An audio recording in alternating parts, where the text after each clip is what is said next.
Hello all, நான் வந்து சண்முகப்பிரியா திருப்பூர்ல இருந்து. செகண்ட் பேபி பார்ன் ஆனதுக்கு அப்புறம் தான் வந்து நான் பிரெஸ்ட் மில்க் டொனேஷன் பண்ண ஆரம்பிச்சேன். ஃபர்ஸ்ட் பேபி பிறந்தப்போ வந்து எனக்கு பிரெஸ்ட் மில்க் பத்தின டொனேஷன் பத்தின எனக்கு அவேர்னஸ் அந்த அளவுக்கு எனக்கு இல்லை.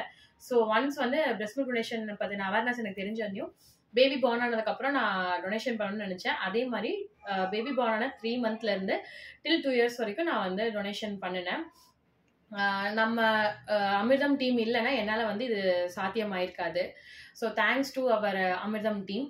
அண்ட் ஆர்கன் டொனேஷன் வந்து யார் வேணாலும் பண்ணலாம். ஆனால் மில்க் டொனேஷன் வந்து நம்ம மதர்ஸ் நம்மளால மட்டும்தான் நம்ம பண்ண முடியும். ஸோ மதர்ஸ் ப்ளீஸ் உங்களுக்கு நீங்களும் உங்களுக்கு தெரிஞ்ச மதர்ஸும் உங்களை சுற்றி இருக்க எல்லாத்துக்கும் வந்துட்டு பிரெஸ்ட் மில்க் டொனேஷன் பற்றின அவேர்னஸ் வந்து கொஞ்சம் நீங்கள் சொல்லுங்கள். ஏன்னா வந்து என்ஐசியில் இருக்க பேபிஸ் வந்துட்டு ரொம்ப பாவம். அவங்களுக்கு வந்து அந்த ஒரு பிரெஸ்ட் மில்க் இருந்தால் மட்டும்தான் அவங்க சர்வை பண்ண முடியும். ஸோ உங்ககிட்ட இருக்க எக்ஸஸாக இருக்க பிரெஸ்ட் மில்க் மட்டும் கொடுங்க, அவ்வளோதான். Thank you so much.